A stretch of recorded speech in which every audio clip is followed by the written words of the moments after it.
Have you ever encountered or heard of just walk out technology?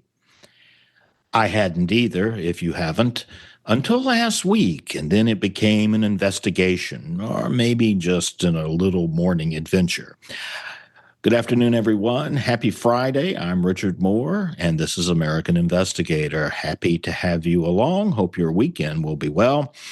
Just walk out technology. So I was at a little gathering. It wasn't a party or anything, but we were talking about where to go for good coffee shops. And this guy said, well, right down the street here, we have an Amazon cafe.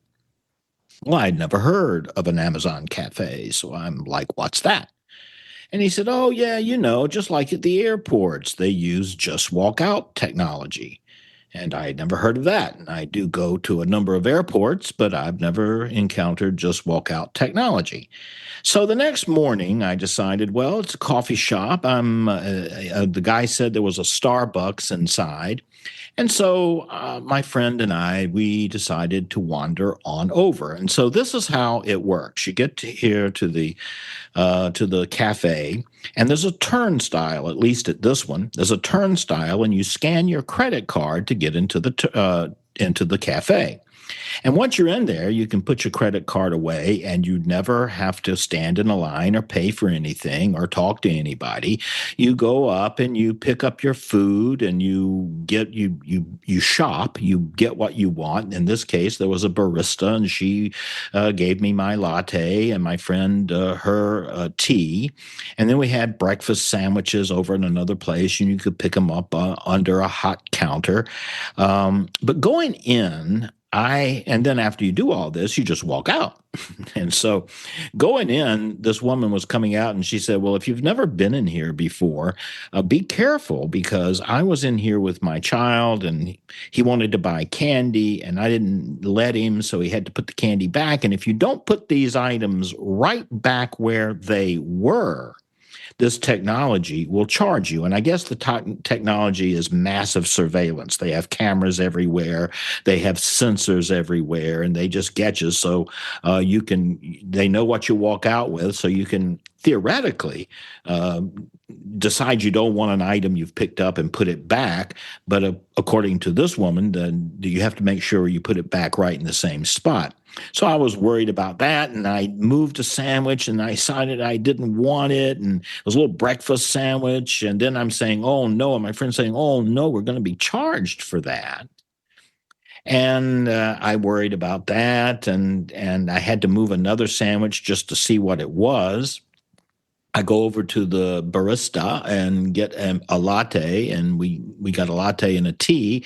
And she handed me the latte, and the sleeve on it wasn't. I didn't grab it quite right, so it was hot. So I put it down. She's like, "Oh no! Don't put it down. Don't put it back down. It'll charge you." So my friend goes to get hot water over in a dispenser out of the tea for the tea. And again, she puts the hot water down. It's like, oh no. Somebody's like, oh no, don't do that. You'll be charged. So by the time we get out of here, the time we walk out of the cafe and go back home, I'm thinking, oh my gosh, I'm going to be charged $80. Now, mind you, this is a very expensive place. I mean, it was $10 for each breakfast sandwich, and the latte and the tea weren't so bad, $7 a piece. So I'm figuring I'm going to pay about $35 plus tax.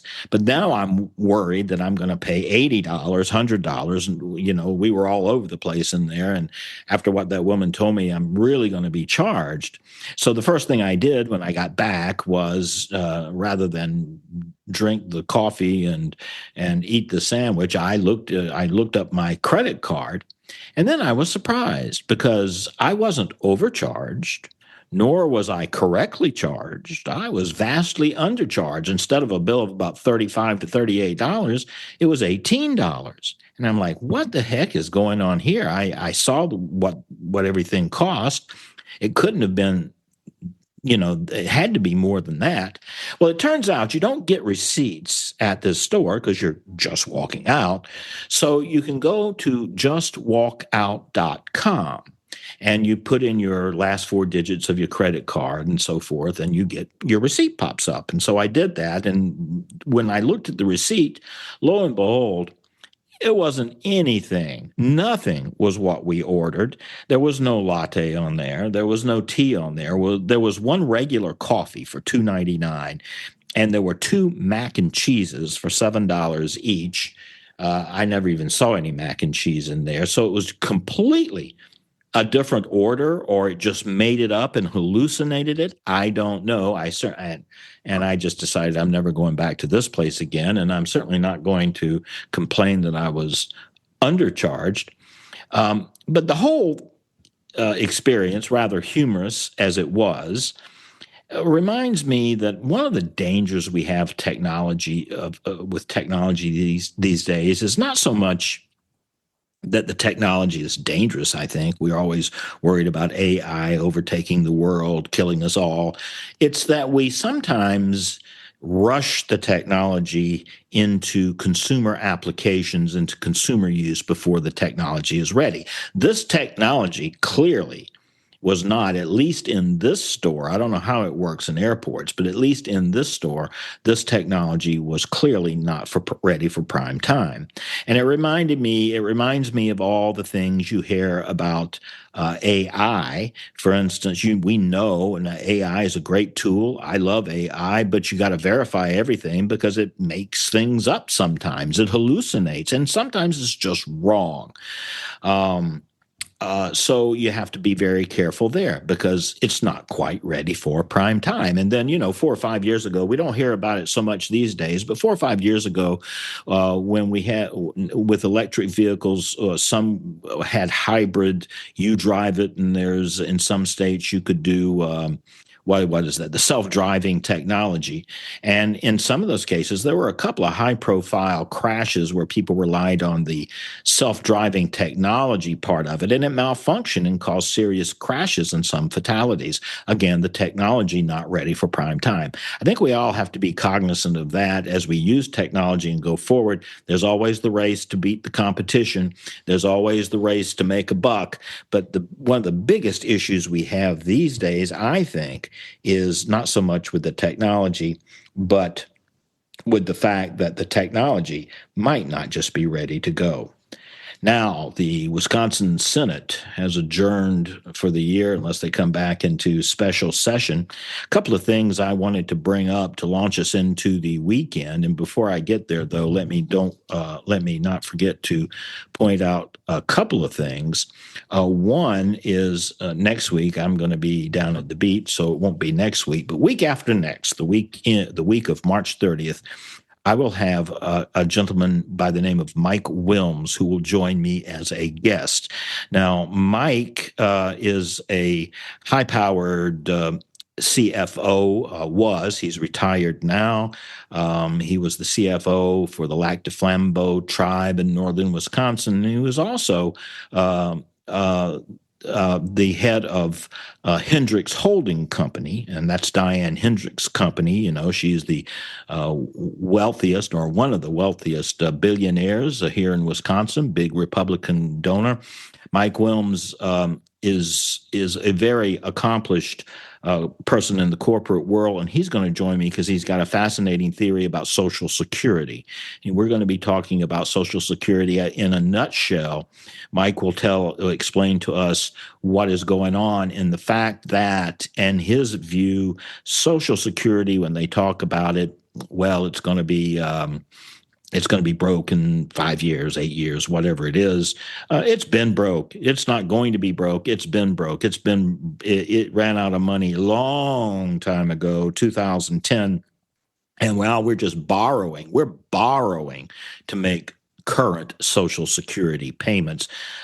He's going to talk about that, explain it, and talk about a way out of the woods. And then the week following that, I'm going to have an attorney on, Oliver Duncan. He's with the Pacific Legal Foundation, and he's been very involved in a case with Leachco Corporation. I've written about that on Substack and at McIver Institute if you want to Look it up there. Leach Co. They do these infant loungers, and the Consumer Safety Product Commission, whatever that's called, CFPO, brought administrative actions against the company, even though because some babies died out of misuse of the product, ignoring the warnings, clear warnings on the product, though the product itself was not defective. Finally, Leach Co. has won that battle, but there's an interesting twist in that the government has scrubbed the records of the entire proceedings as if from the records as if they didn't exist, so as it can't be used for precedent. So the administrative state can continue in its wayward ways without precedent. So Oliver Duncan will be here to talk about that. But let's talk about two things going on in the state of Wisconsin right now. The Senate adjourned last week, and one bill that they didn't take up. Well, we've heard a lot of talk about what they did take up, and they did allow the stewardship program to lapse. I hope it stays dead. The Democrats will try to make sure that it does not stay dead, and not a few Republicans will join them. But a bill to protect journalists, activists, and citizen activists from costly, frivolous lawsuits that are filed only, they're designed only to silence them, failed to reach a vote in the state Senate last week. Its supporters thought it had momentum, but now it looks like it's going to be the next session before it can be taken up. What this legislation would have done would have adopted the Uniform Public Expression Protection Act. That's a mouthful, isn't it? But that's a model law intended to derail so-called strategic lawsuits against public participation, SLAPP. So this bill was called the anti-SLAPP bill. Now, so what does that do? So if enacted, Wisconsin would have joined 15 states that have adopted this UPEPA model law, and 38 states that have adopted some form of it. And what the law does is, and it's been also, I should add, it was supported by the Wisconsin Newspaper Association, the Wisconsin Freedom of Information Council. But what this law would do would be, say, if you're a citizen journalist or a journalist, say you're me, and I'm ranting and raving about some Democrat or Republican lunatic in the legislature, and that guy gets ticked off or woman gets ticked off and says, well, I'm going to sue him for defamation. Even though I may have not done defamation, not called that person a crook or made any specific accusation, maybe just a dumb imbecile or an idiot. And they say, well, I don't like that, so I'm going to sue Richard Moore, and I'm going to take him to court, and I'm going to bankrupt him. And the whole idea here is not to win the lawsuit.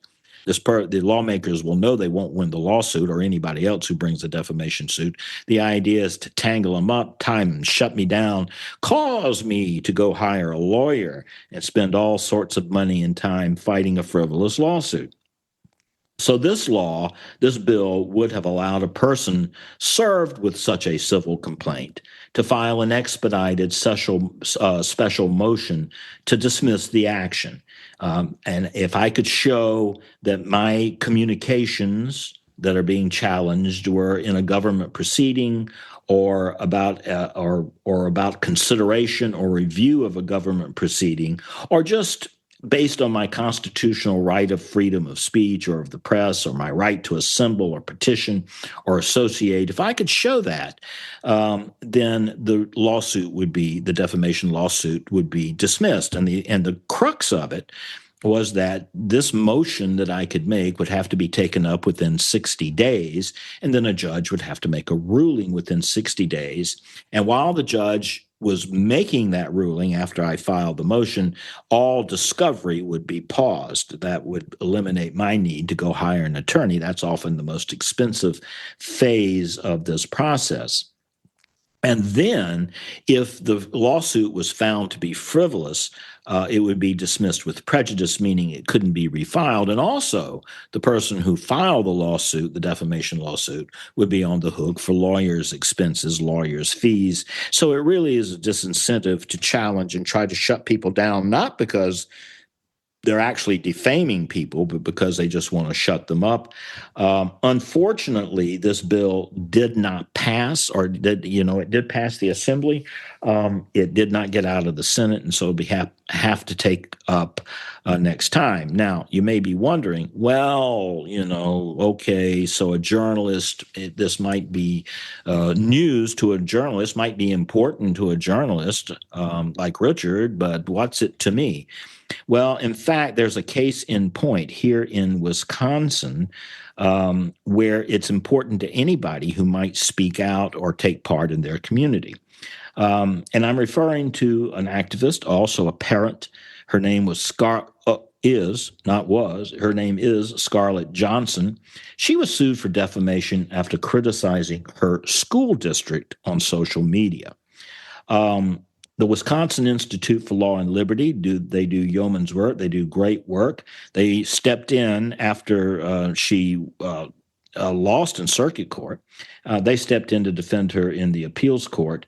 They represented her, and they described her post as run-of-the-mill social media post.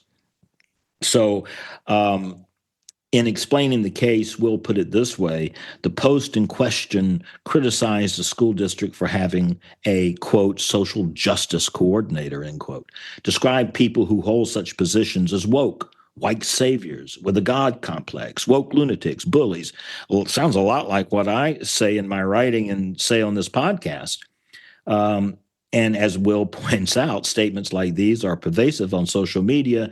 Indeed, they were more restrained than a lot of online speech.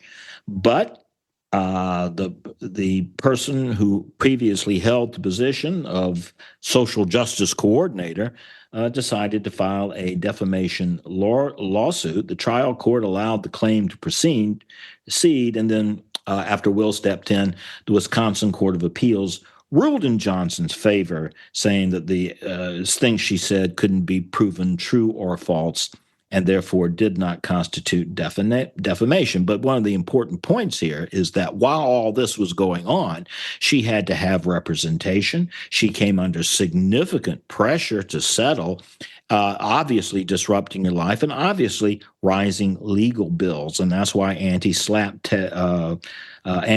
legislation is needed. But once again, this got bogged down, probably for obvious reasons, in the state legislature, and we'll have to go at it again next time.